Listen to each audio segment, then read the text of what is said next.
Eu vou aproveitar que o Caio ele tem uma experiência maior que a minha, embora a gente seja quase da mesma idade.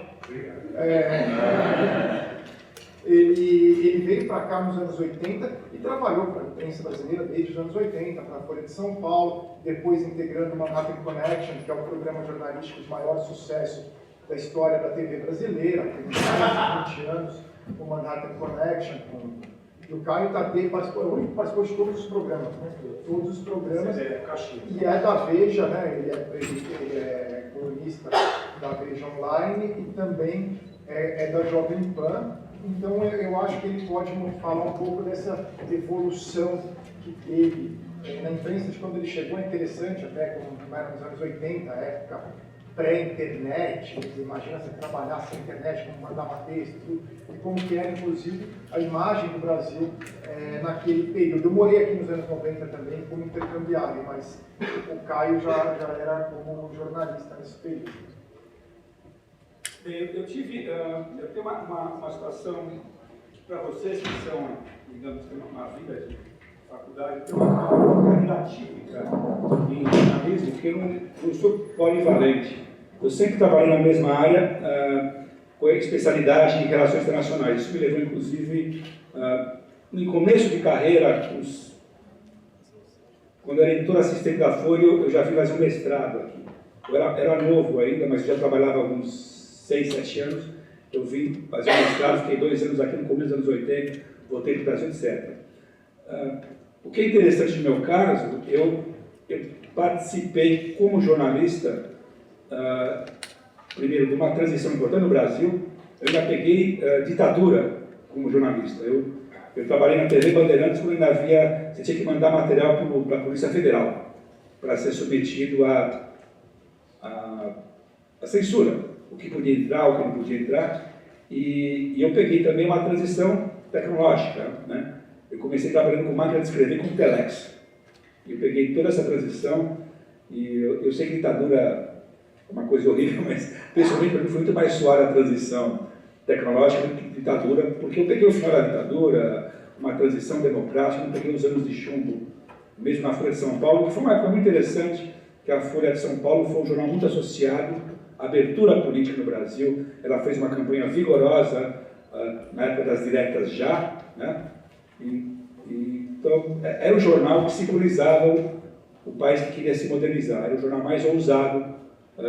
Na época, o Projeto Folha, isso era final dos anos 70, começo dos anos 80, né? E, ao mesmo tempo, essa transição tecnológica. A Folha foi um jornal muito ousado naquela época, me lembro, sabe, computador, etc. Aí eu vim trabalhar aqui nos Estados Unidos, e o que é interessante é que, depois, mais para frente, meu projeto de doutorado, que eu não terminei o doutorado, infelizmente, era justamente era um estudo comparado como a imprensa americana cobriu a transição política num país que teve uma ditadura de direita, que é o caso do Brasil, e um país que tinha uma ditadura comunista, que era o caso da Polônia. Embora não saiba uma palavra em polonês, eu estudava mais como os americanos percebiam esses dois processos. Então, para mim, como jornalista, que tive uma época, uma pretensão acadêmica que eu abandonei, eu peguei muito essa época, né? E é uma coisa curiosa, porque era uma época muito vibrante na imprensa, em função de todas as mudanças políticas no Brasil e que eram acompanhadas de forma intensa nos Estados Unidos, né?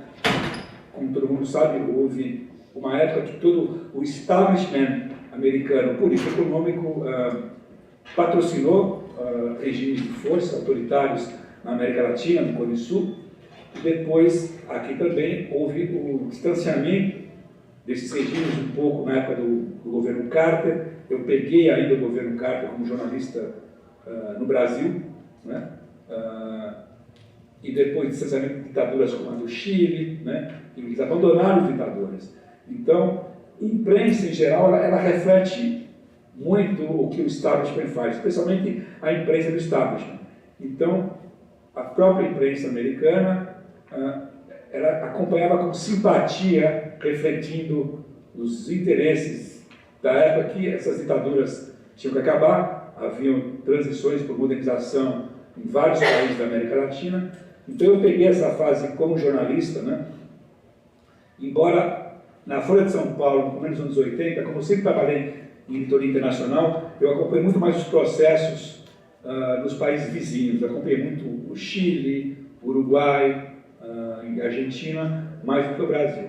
Mas eu conversava muito com diplomatas americanos, europeus, scholars americanos, inclusive uma pessoa muito importante aqui de Colômbia, que era o Alfred Stephan, que era um dos grandes brasileiros americanos, era muito ligado à Folha, assim como Thomas Skidmore, e outro que era um professor da Califórnia, o Abraham Lowenthal. Então, para mim, como jornalista e como gente que eu pensei um dia em ser um acadêmico, era uma fase extremamente gratificante para mim, nos anos 80. Né? Então, agora eu queria jogar a bola para o Guga, e você pegou uma outra década. Então, como foi essa década para você? O Guga também trabalhou na Folha, né? Então, e teve na Argentina. Olha, o que aconteceu é que eu sou uma geração na frente de vocês, mas quando eu comecei a trabalhar em jornalismo impresso era importante no Brasil e não havia tanto acesso à imprensa internacional para quem morava no Brasil. Por exemplo, e não só a imprensa, por exemplo, para fazer uma application para uma universidade americana, hoje em dia é muito mais fácil. Você entra na página de Stanford, MIT, Columbia, Harvard, você entra em todas as páginas, faz a application, consegue ler o New York Times, você lê o Wall Street Journal, você lê o Huffington Post, você lê a Vox, você pode ler tudo. Na época, até os anos 90, mesmo no começo dos anos 2000, a fonte de informação do exterior no Brasil ainda era você ler a parte internacional do Estado de São Paulo, a parte internacional da Folha de São Paulo, a parte internacional do Globo, as reportagens da TV Globo aqui em Nova York, no exterior, o Lucas Mendes, no Manhattan Connection, tinha muito pouco acesso, assim, as pessoas não acompanhavam tão profundamente como hoje. Por exemplo, ontem eu dei uma palestra para uma pessoa em Brasília, de conferência. Eles acompanham o que está acontecendo na Síria profundamente, sabem o que está acontecendo no Iraque, no Iêmen. Hoje tem muito mais acesso. Nos anos 90 não havia isso. Então, ainda o poder dos jornais impressos no Brasil era muito forte. As revistas também, como a Veja, a Isto É, depois veio a Época, todos eram muito fortes naquele momento. A força da imprensa era muito maior. E era basicamente um monopólio da informação ali no Brasil, como a imprensa nos Estados Unidos também tinha esse monopólio da informação. O New York Times, o Wall Street Journal, os jornais NBC, CBS, da ABC, vinha a CNN crescendo, até as TVs a cabo começavam a crescer, de notícias, CNN aqui, Globo News no Brasil, Fox News e MSNBC ainda não tinham tanta importância, mas era um jornalismo diferente naquele momento. Então, para acompanhar dos Estados Unidos, você dependia da leitura da Folha Internacional, da Folha Internacional do Estadão, ou comprando, que pouca gente fazia, só alguns mais fanáticos por notícia, iam comprar o New York Times, algumas bancas. Então, era um outro momento da imprensa, que mudou completamente hoje. Hoje, vocês estão informando sobre os Estados Unidos, tem todas as redes sociais, tem mil plataformas da internet, quer dizer, a gente não tem, a imprensa não tem mais um monopólio de forma alguma, a gente é mais apenas uma voz dentro desse universo muito maior que existe. Então, hoje você tem muito mais acesso à informação. Ao mesmo tempo, claro, acontece que a edição das informações, tudo, você acaba lendo coisas que não são muito sérias, acaba vendo comentários que não são muito sérios. Antes havia assim, uma preocupação maior. O editor de internacional do Estadão, o editor de internacional da Folha, existia essa questão importante no jornalismo impresso, quer dizer, era diferente o cenário, mas mudou. E ao mesmo tempo foi crescendo a importância das TVs a cabo, o programa hoje, o Manhattan Connection, inclusive, a Globo News crescendo, aqui a CNN crescendo. O que eu acho interessante, cara, é que no Brasil, um pouco diferente aqui dos Estados Unidos, que eu até queria que você comentasse sobre isso, a Globo News, por exemplo, ela é mais neutra, ela evita polemizar muito. Só que aos poucos, vendo com as redes sociais hoje no Brasil, está havendo essa polarização que a gente vê nos Estados Unidos, nas TVs a cabo, como a Fox News para a direita, a MSNBC para a esquerda, os jornais, aqui não tanto, os Wall Street Journal, os dois são moderados, um pouco mais para a direita, outro um pouco mais para a esquerda, para padrões americanos, mas no Brasil sempre teve essa preocupação assim, de tentar manter uma neutralidade. Claro, o Estadão um pouco mais conservador, a Folha mais centrista, mas sempre assim, uma preocupação grande de evitar polemizar muito ali no Brasil, inclusive na TV. Mas eu acho que hoje está mudando. Como que você vê essa mudança no Brasil? É reflexo do que acontece nos Estados Unidos? Não, eu acho que é um pouco reflexo da própria realidade brasileira, né? Existe o Brasil hoje em dia, aí é uma visão minha mais pessoal política, né?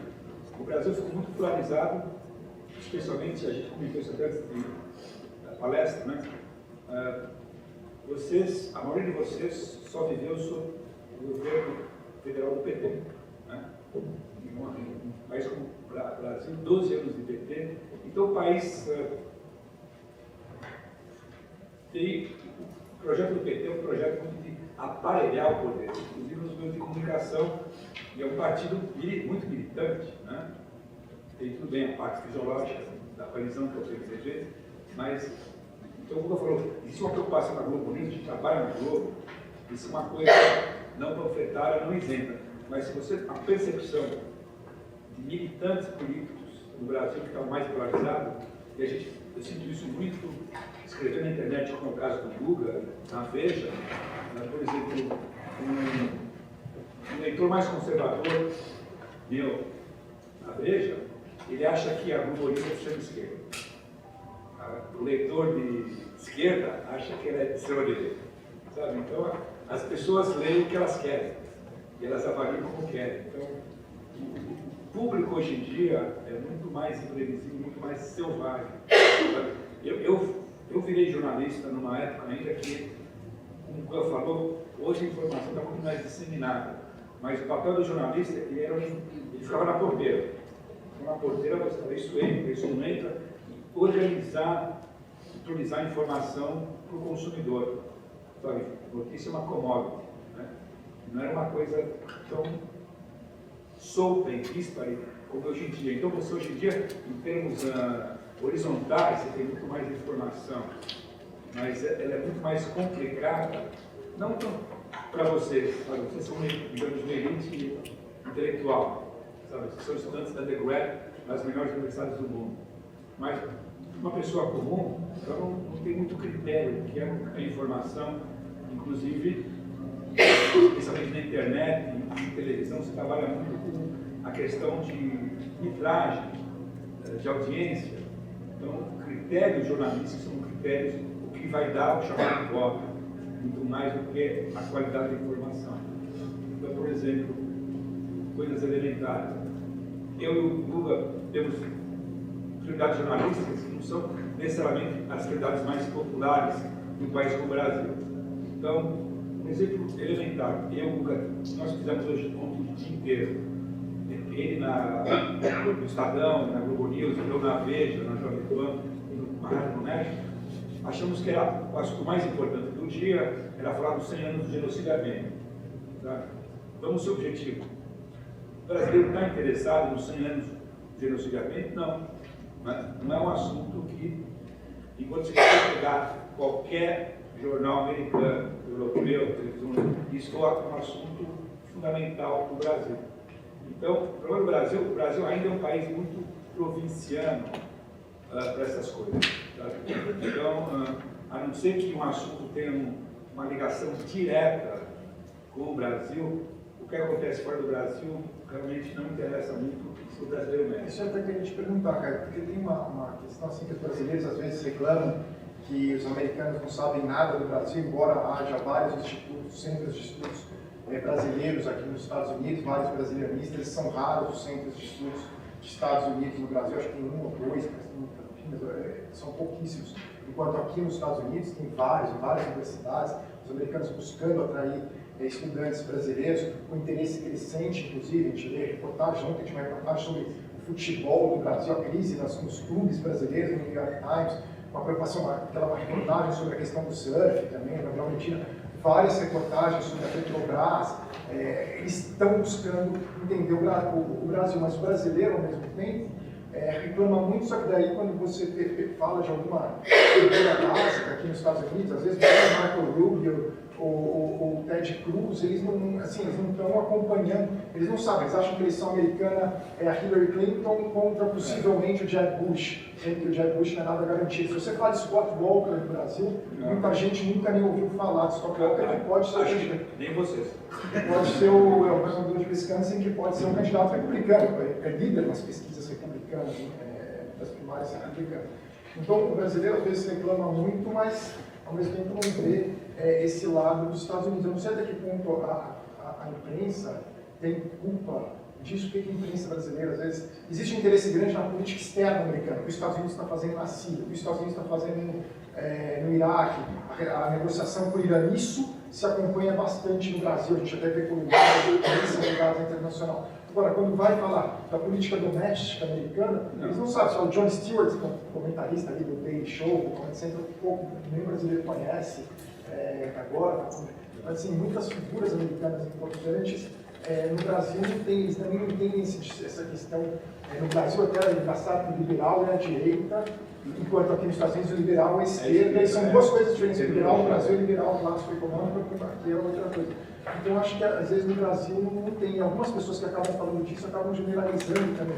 Então, se você critica o Ted Cruz como conservador, podem te chamar de comunista. Sempre o Ted Cruz é ultra conservador, mas nem para questões econômicas. Se você critica a Hillary, você é chamado de extrema-direita, sendo que a Hillary também. Então, tem essa questão assim que o brasileiro às vezes não entende bem o que está se passando aqui, e às vezes também começa a idolatrar. Demorou mais de 4 anos para poder criticar o Obama no Brasil sem ser agredido, né? Verbalmente. Eu queria que você falasse essa diferença. Uma parte, porque depende muito. Uma pergunta, uma curiosidade, faz pergunta aqui de nós. Eu vou chutar. O perfil de vocês é, em geral, gente que está estudando mais na área de economia e administração? Quem está fazendo economia e administração na área de segurança? Quem está na área assim, de biologia, medicina, política, educação física? Tudo, engenharia? Então são áreas mais economia e engenharia, né? Eu acho que essa área. Oi? Comunicação social. Isso aí. Eu não sei se o avô mandou isso. Mas não, eu imaginei mais ou menos o perfil que era a economia e administração. Eu fiquei um pouco surpreso com áreas de engenharia. Eu achei que para undergrad no Brasil, isso ia vir depois. Mas eu acho que nessas áreas, especialmente economia e administração, aí nesse caso, uma cobertura tanto política americana, mas cultura popular, óbvio que há muito cultura popular, e muito economia americana. Eu acho que a questão de tecnologia, economia, Silicon Valley, Warren Buffett, bolsa, isso sim é muito coberto no Brasil, especialmente pela internet, pelos principais sites dos jornais. A cobertura de sites na internet, sites mais jornalísticos, eles investem muito em cobertura de economia e tem um público no Brasil que interessa. Eu acho que essa cobertura nos Estados Unidos é muito forte, além do que o comentou, o surfista e tal. E eu peguei uma época pela cobertura tradicional que a obsessão de imprensa americana e europeia era a Amazônia, né? Floresta amazônica, índio, né? Tudo que tinha negócio de índio. Né? Então havia uma percepção também do Brasil equivocada num certo segmento, o Brasil chamado exótico, né? E além daquela cobertura que a gente chama de biquíni bunda, tal, negócio de carnaval, samba, essa coisa mais folclórica, que isso, graças a Deus, viveu bastante. Mas eu sinto uma transição no Brasil para cobertura muito de economia, especialmente no setor mais sofisticado da mídia brasileira. Isso sim, se cobre muito no Brasil, que é a parte de economia. Eu acho muito boa a cobertura. Eu acho que aí vocês estão sendo muito bem tratados no Brasil aqui. Sem contar, obviamente, o acesso direto que todo mundo tem a qualquer site especializado de imprensa, publicações mais acadêmicas no Brasil. Agora, a pergunta que eu quero fazer para o Google, e para deixar assustado, são duas pessoas que estão na área de comunicações. O Google, como eu ainda peguei uma fase áurea da imprensa tradicional, jornal. Eu trabalhei um pouco com televisão, mas boa parte da minha carreira veio no Brasil, foi na Folha de São Paulo. E eu tenho até vergonha de lembrar qual era a tiragem da Folha de São Paulo, quando eu trabalhei na Folha, e no Estadão, quando havia uma competição, assim, realmente, de vida ou morte, ainda nos anos 80, quando a Folha alcançou.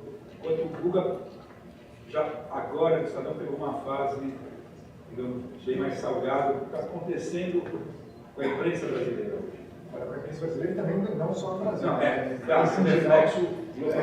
Não, está numa tremenda crise o jornalismo impresso brasileiro, está muito grave a crise. Os jornais eles estão tentando migrar para outras plataformas. A grande questão é migrar para a plataforma, porque vocês já não leem provavelmente jornal impresso. E não tem nem por que ver se tem outras plataformas. Eu até assim impresso. Desculpa, mas foram criados, só para isso, eu esqueci da minha pergunta.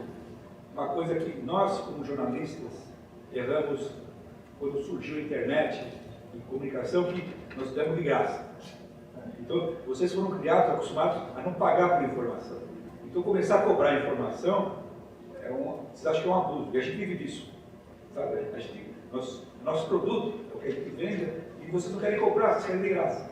Então, quando aqui, as primeiras tentativas que teve, depois da fase de graça, de cobrar, e agora sim, nós estamos aprendendo como cobrar do consumidor. Não, mas é isso, o jornalismo impresso enfrenta essa crise, uma grande questão do jornalismo impresso depende de anúncio também, claro, que diminuiu, e a migração para as plataformas com dificuldade, né? Porque anúncio não paga tanto uma plataforma quanto paga no jornalismo impresso, não pagava no jornalismo impresso no passado. Claro, você anunciar nos anos 80, 90, um empreendimento imobiliário, 4 páginas na Folha, que valia muito dinheiro, hoje caiu. E nas plataformas não tem muito desses anúncios. Então, os jornais estão perdendo muito espaço, estão fazendo emissões, estão diminuindo, o mesmo se aplica às revistas. As pessoas até leem nas plataformas, só que, como o Caio falou, leem de graça. Agora eles estão tentando criar paywalls, tanto a Folha quanto o Estadão. Tem a vantagem que às vezes não tem muita concorrência, porque o que tem de concorrência de notícia não é como nos Estados Unidos que você tem até mais, você tem Post, Blogs, Slate, você tem vários órgãos, Business Insider. No Brasil você tem o UOL e o G1, que são portais, né, não são jornais. Jornal é Estadão, Folha do Globo, e não tem nada muito de informação. Ali, então tem um problema que tem essa crise, mas não tem nada surgindo. A gente vê durante a eleição notícias absurdas ali que circulam no WhatsApp, no Facebook, mentiras, assim, as pessoas mentem claramente, criam notícias na época da eleição, assim, que inventava, tem uma pessoa que está ali na sala do Aécio, o Aécio ganhou a eleição da Dilma, certeza, não ganhou, não era mentira, ou o goleiro lá de Curitiba que tinha morrido, e o Sérgio circulava por todos os lugares que ele tinha morrido, não tinha morrido, está vivo, inclusive, até hoje. Então, perdeu completamente, assim, e está nessa crise grave. Para quem vai ser jornalista no Brasil, quer trabalhar, ter uma carreira de jornalismo mesmo, como repórter, editor, é muito difícil. Na TV tem a Globo News, tudo mais, no restante é muito complicado. E hoje, a tendência para um jornalista jovem é ser self-journalist, você buscar pulverizar, até um pouco que eu e o Caio a gente faz, a gente trabalha em vários órgãos de imprensa,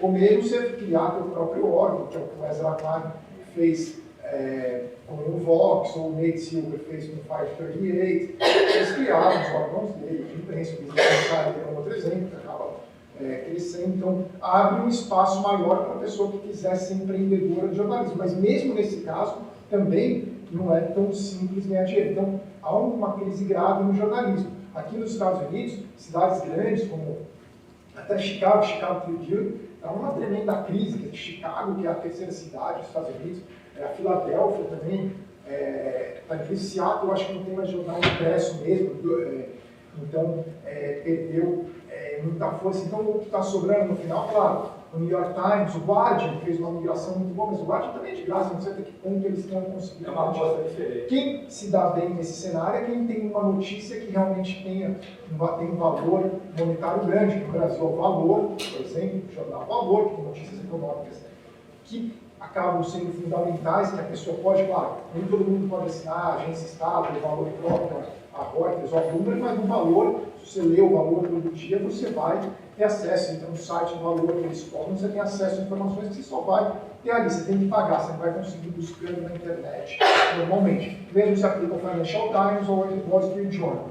O New York Times tem a vantagem, o New York Times é um jornal, claro que impresso era Nova York, Washington, Boston, Los Angeles, que mandavam por avião, imprimia lá também, mas hoje o New York Times é lido no mundo todo, global, então tem uma vantagem. Agora, o estado de São Paulo não tem como ser global, a Folha não tem como ser global, o mesmo Chicago Tribune não tem como ser global, o Clarim não tem como ser global, então existe essa dificuldade de jornalismo impresso. As TVs, claro, tem uma vantagem, mas mesmo algumas TVs estão numa crise forte. Mesmo a Globo, a Globo é diferente, eles têm um mercado muito maior, mas também, agora as revistas também enfrentam uma crise séria, tá? Tudo está mudando bastante. Então, vocês talvez estudem rádio, estudem podcast, então eu acho que e o drama do produto é simples. Né? Vocês que pertencem a uma camada mais sofisticada e exigente de informação, seja por razões profissionais, para uso pessoal, seja na área cultural, política, econômica, interesse, tudo, é o dilema. Criar um produto de qualidade e custo. Parte da empresa tem cada vez mais dificuldade de oferecer esse produto melhor, porque as pessoas não querem pagar.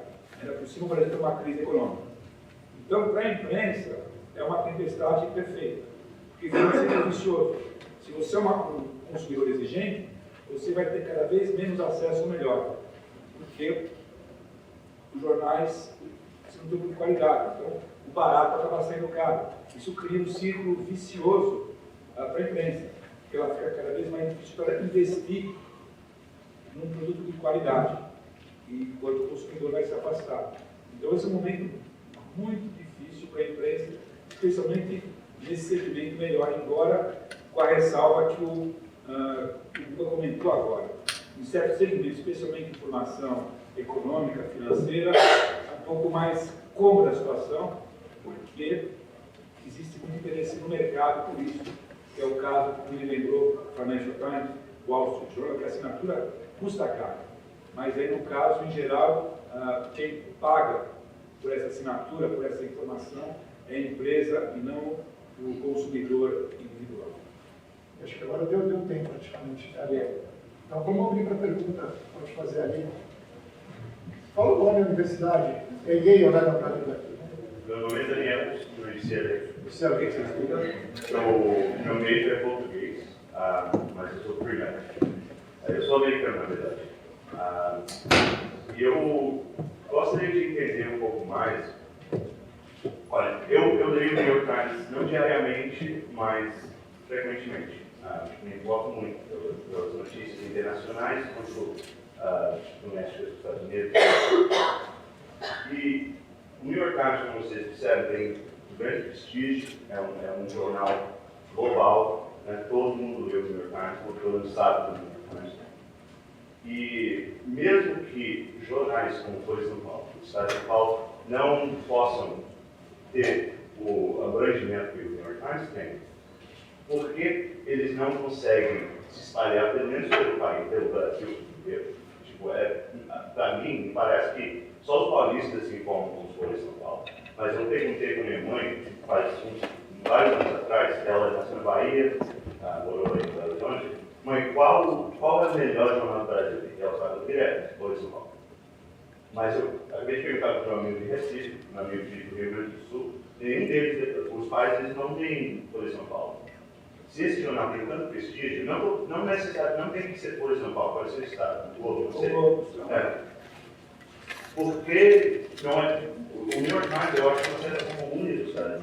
Porque todo mundo, muitos angelinos, pessoas de Chicago, tudo isso, eles se informam com o New York Times. Porque jornais como, por exemplo, ao Estado todo não fazem isso ao redor do Brasil. Não, eles faziam isso, aqui o problema, o Brasil mais continental. Eu trabalhei, eu fui editor da Folha há muitos anos.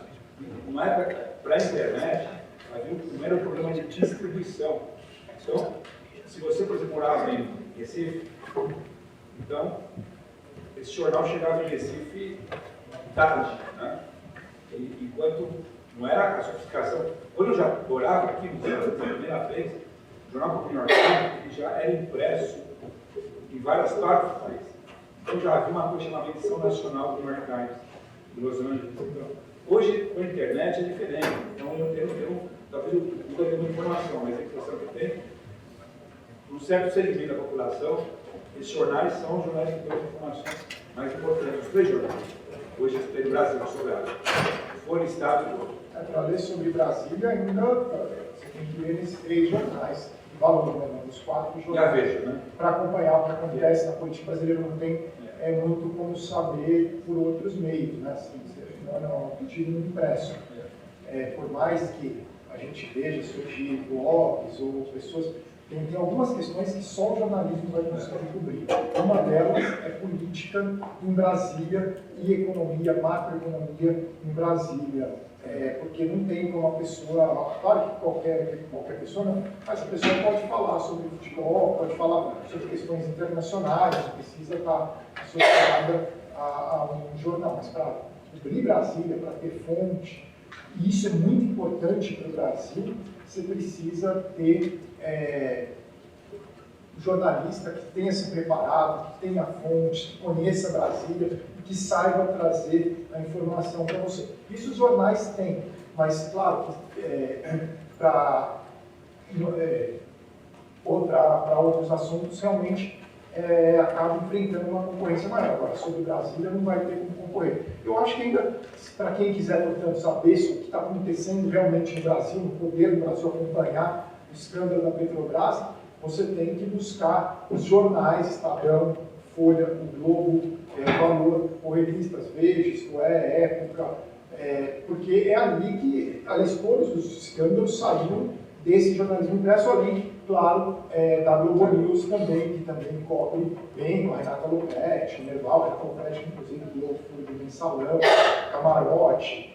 Então, você tem essas pessoas que são especialistas em Brasília. Então, acho que em qualquer parte que a pessoa estiver no Brasil, ela tem que buscar ler esses jornais. A plataforma que ela vai ler, se é impresso ou se é na internet, eu acho que a tendência é você ler cada vez mais na internet, ou não na internet, no aplicativo desses jornais, você baixa o aplicativo e você lê. Mas não tem como você acompanhar o que é importante no Brasil, que é poder Brasília, mesmo poder de São Paulo, Rio de Janeiro, sem esses jornais. O problema é que essa crise também afeta os jornais regionais.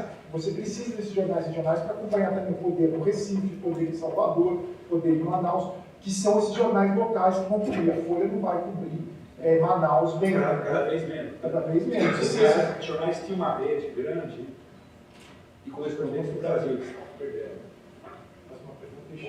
Do lado.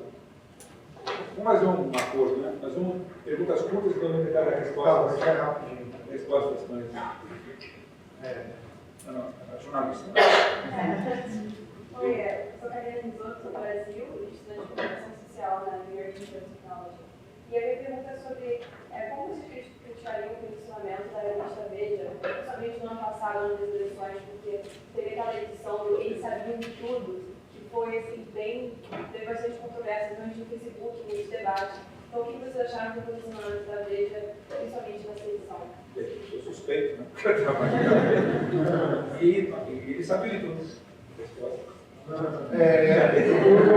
não vi a reportagem, essa reportagem especificamente da Veja, mas a Veja foi um órgão que deu uma série de furos ao longo do último ano e que tem um posicionamento político que é normal. Nos Estados Unidos também tem, o New York Times tem, o Wall Street Journal tem, a Veja teria uma visão de muito parecida com o Wall Street Journal, que é normal. E existem publicações no Brasil que têm uma visão de mundo mais próxima do New York Times. E tem outras publicações que têm diferentes visões de mundo. Agora, dessa reportagem específica, como eu não vi mesmo, eu não me sinto à vontade assim, para comentar. Não, a revista é ética. E não tinha provas concretas do que podiam divulgar, já que a polícia estava fazendo uma pesquisa secreta e tal. Mas aí, eu era estudante da PUC no ano passado, todo mundo ficou maluco, teve muito debate, muita confusão por causa disso. E Vocês acharam ético? Eu não queria, de verdade. Não, sim, mas ao longo do ano, que tiveram várias questões que bem polêmicas. A questão é que tenta um pouco convencer o leitor daquilo que, ao invés de informar, está querendo passar aquela informação, a opinião para a gente. Sabe? Basicamente é o seguinte, você tem uma certa nebulosa, uma revista trabalha com fontes.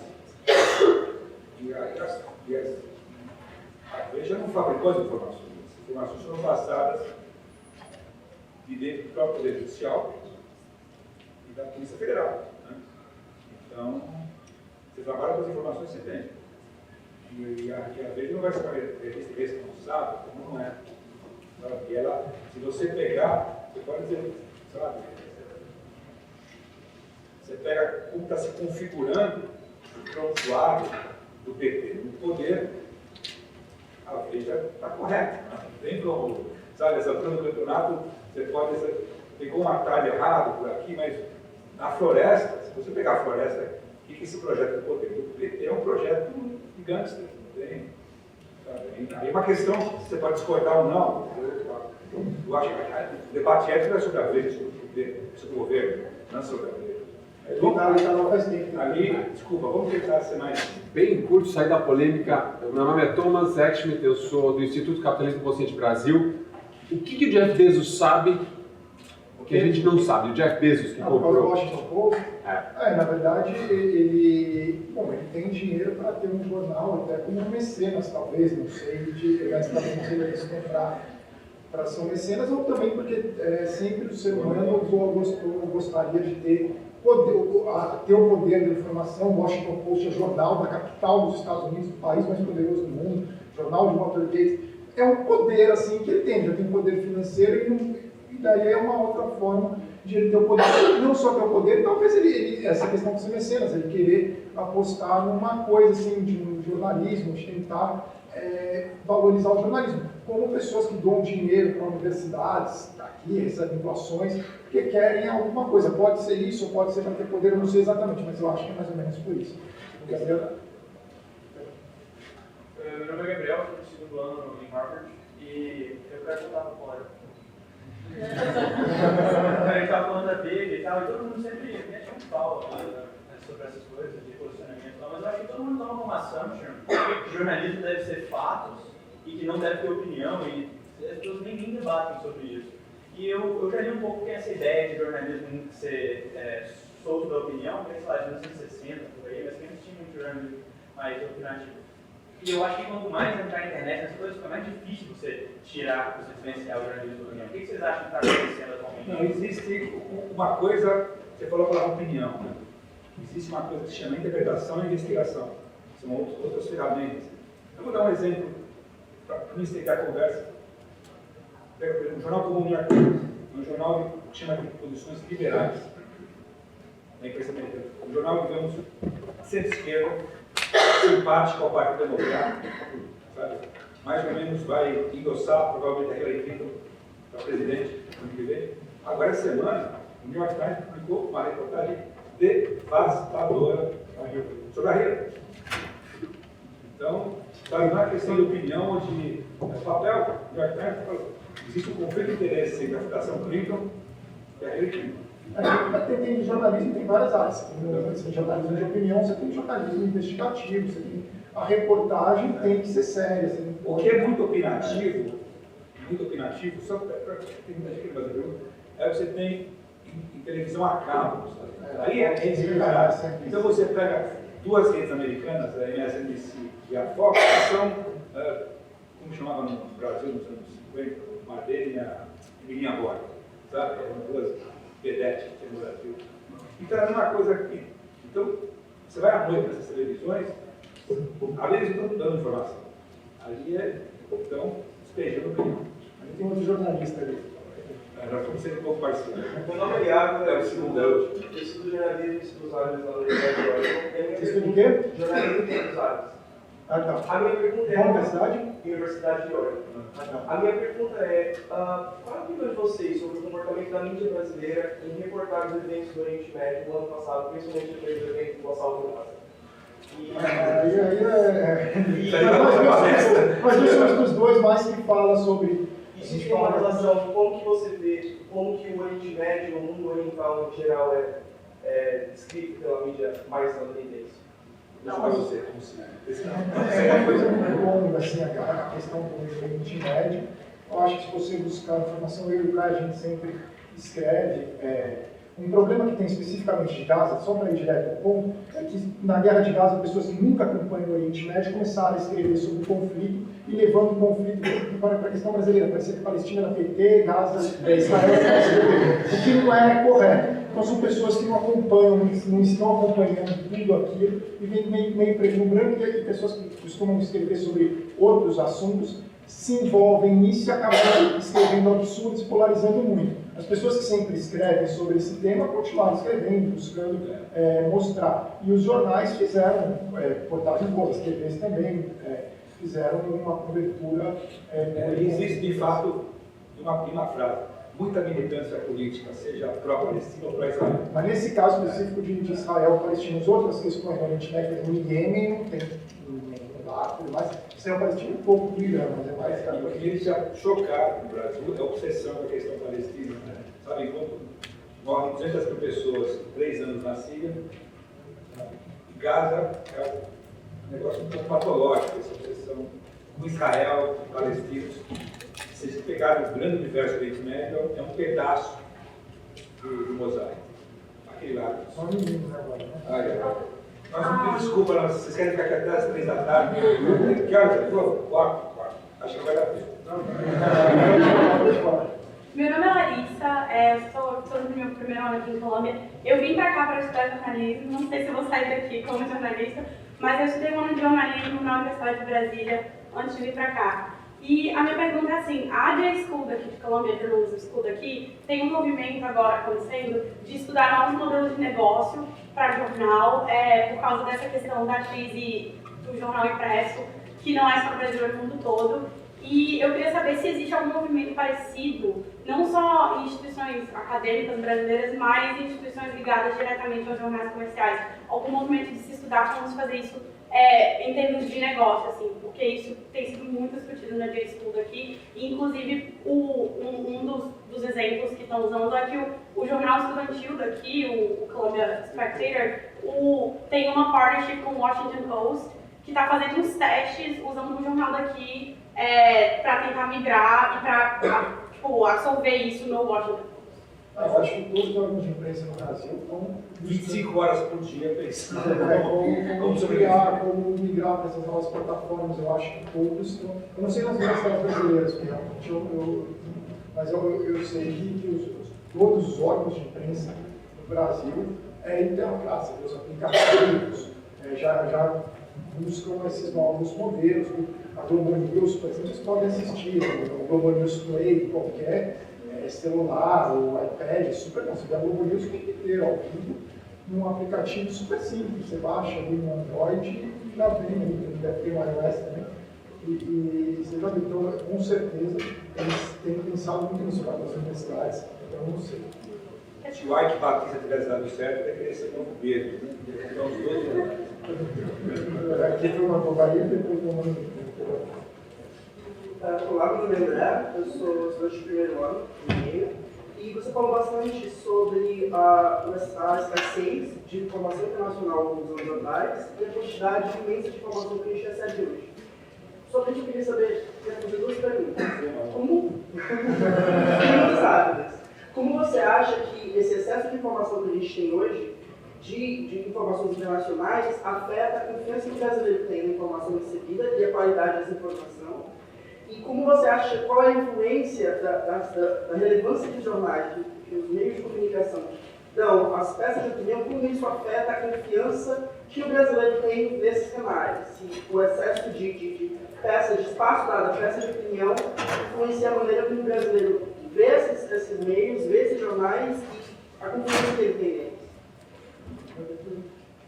Bom, o que eu acho de leitura de artigo de opinião tem que ter o que tem muito aqui nos Estados Unidos, que é pensamento crítico. Você lê, você tem que saber criticar, ver o que pode concordar ou não. Sobre a questão das notícias internacionais, como afeta, como vem no Brasil, na verdade, Assim, a pessoa tem acesso a uma enorme gama de informações, tudo. Os correspondentes do Brasil passam também e a gente tenta traduzir de uma forma que o brasileiro entenda, tentando passar o que pode ser mais importante para o Brasil, é mais ou menos por aí. Isso é priorizado pela imprensa, número um, porque os jornais em geral têm muitos convênios de publicação com empresa americana.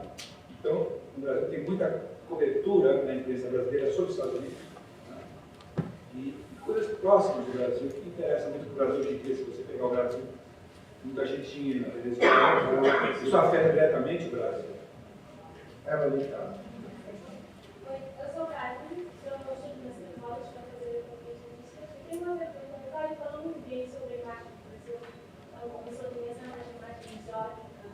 E eu estudei na PUC por um semestre, eu vi que tem muitos brasileiros de Moçambique que vão trabalhar nas companhias multinacionais de Moçambique, está em Angola, está mais atualizado na notícia sobre o Brasil, mas quando eu fui para a PUC, não tinha nenhum conhecimento sobre Moçambique e Angola, porque quando eu estava no Brasil, porque o Brasil e Moçambique e Angola estão tendo uma parceria mais forte economicamente. E o que está acontecendo aí para a imagem de Moçambique e Angola em Brasil, mais presente? Será que é o leitor brasileiro que não viu a informação? Ou somos nós moçambicanos que estamos a divulgar? E qual é o papel da mídia? O que nós devemos fazer para poder criar isso? Embora haja essas parcerias comerciais, são países muito pequenos, apesar das afinidades culturais, linguísticas, né? Então, você primeiro não, a não ser que haja uma coisa que afeta diretamente o Brasil, especialmente agora com esses escândalos de corrupção que aconteceu, tinha 1000 negócios em Angola, e as empreiteiras brasileiras também, é muito difícil você acabar sendo a prioridade no Brasil, acabar sendo nos Estados Unidos, depois um pouco a Europa, e essa obsessão carro. Né? Mas é muito difícil você dar muito destaque para países como Angola e Moçambique, a não ser que aconteça. Mas eu acho que deveria ter um destaque maior para Angola e Moçambique, com certeza, na imprensa brasileira. Eu acho que não vai ter, mas porque são países que falam português. Por exemplo, tem origem libanesa e eu sei que tem uma demanda por notícia do Líbano, mesmo da Síria, lá no Brasil, pela comunidade. Eu acho que tem que as comunidades buscarem também mais notícias de Angola, por ter muitos investimentos brasileiros, o BNDES tem investido bastante. Mas é importante, né? Mas é importante lá, porque acho que, especialmente na questão de Angola, deveriam prestar mais atenção. Tiveram jornalistas brasileiros que fizeram projetos, foram para Angola, mas eu acho que a cobertura da África, em geral, no Brasil, é lamentável. Vamos dizer, deprimente. O Brasil deveria prestar uma atenção maior na África, a não ser que preste ali no norte da África, Líbia, Tunísia e na África do Sul, mas lamentavelmente não presta para o restante e acaba generalizando, sempre dando. Tem muitas histórias boas na África também para mostrar, mas acaba ficando com esse clichê que falou da imagem do Brasil, a imagem da África. Por exemplo, no ano passado, o que mais se noticiou da África foi do Ebola, só que Angola e Moçambique não tiveram casos, quer dizer, afetou zero. Você vai falar da violência na República Centro-Africana, ou na Somália, ou no Sudão do Sul, mas Angola e Moçambique não foram, ou do Boko Haram na Nigéria, mas não pegou Angola e Moçambique. Então tem que mostrar esses países que tem muita coisa, e são países que têm muita similaridade com o Brasil. Quantas mais perguntas você pode ter?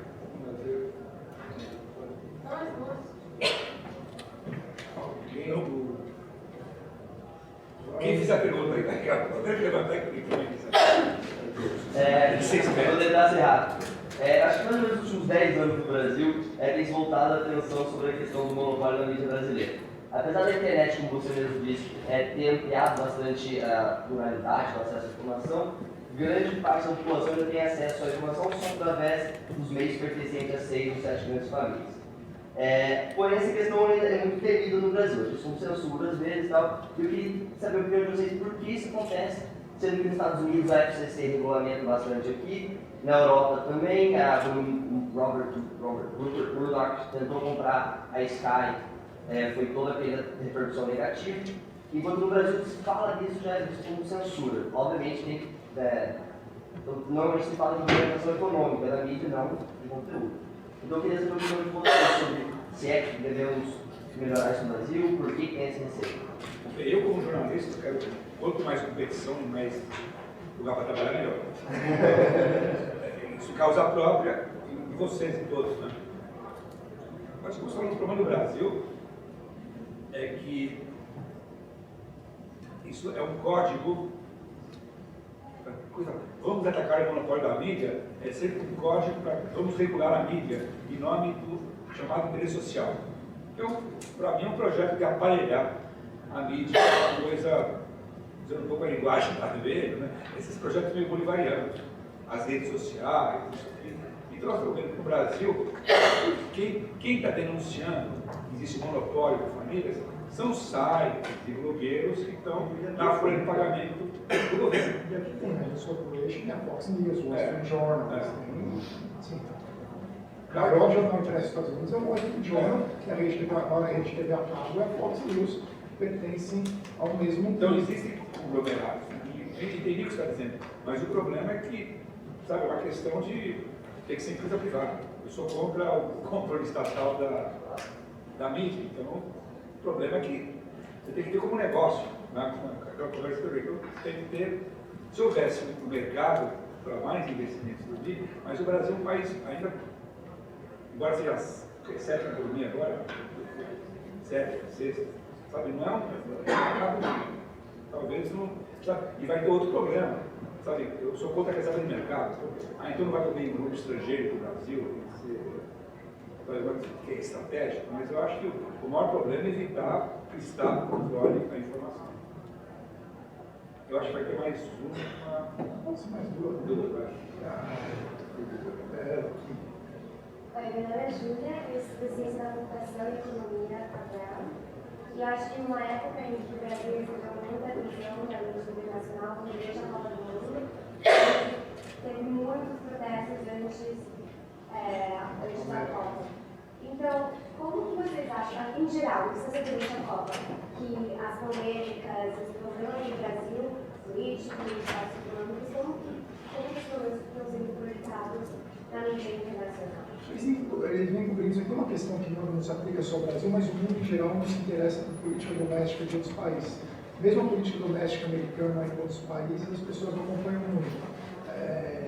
As pessoas sabem um pouco. Então, esses escândalos, claro, a Petrobras afeta investidores americanos, por isso eles acompanham mais, mas o mensalão, eles não acompanham. A não ser que, claro, chegasse na Dilma ou no Lula, que é o Lula profissional, ex-presidente, conhecido fora, e a Dilma por ser presidente, já ninguém conhece. As manifestações, claro, que as pessoas veem quando viram as manifestações da Praça Taksim na Turquia, só que é diferente, por exemplo, do que houve no Egito, que realmente foi uma coisa histórica da Praça Taksim.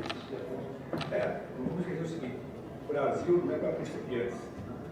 Então a gente pega, por exemplo, qual é a melhor revista do The Economist? Pelo menos há pouco debate. Então nós tivemos duas histórias clássicas da Economist. Ela se vislumbrou para o Brasil em 2009, com aquela famosa capa do foguete decolando o Cristo Redentor. Aí, depois, 2013, o foguete. Então, ela era um pouco, acho que a imprensa que cobre o Brasil, especialmente esses coisas, eles refletem muito essa coisa ciclotímica do Brasil.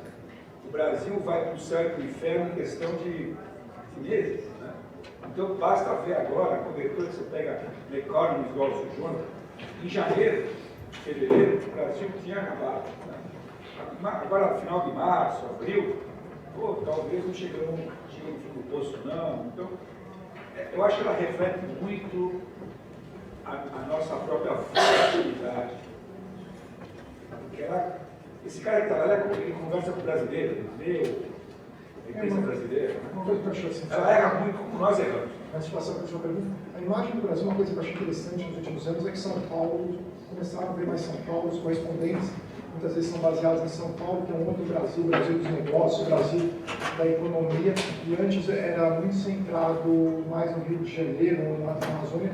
Hoje em dia São Paulo, assim, quando eu morei aqui em 93, falava São Paulo, não era algo assim, hoje em dia São Paulo é uma das cidades assim, do mundo, assim, das grandes metrópoles.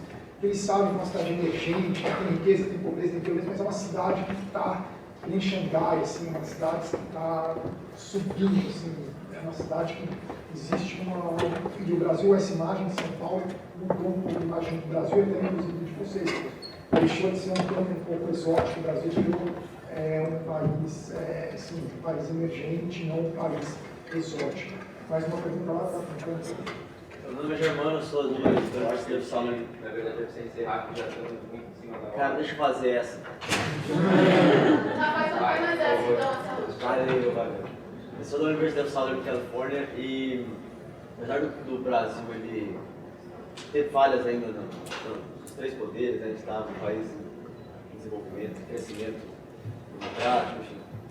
Eu queria entender de vocês o que vocês acham do vazamento de informação como vazamento de relação premiado agora, que às vezes invalida a prova e também é um crime, né? Então, e a imprensa ela intervém muito no processo natural das coisas. Claro que, como eu falei, o processo não é perfeito ainda e talvez a imprensa faça até para catalisar uma melhora.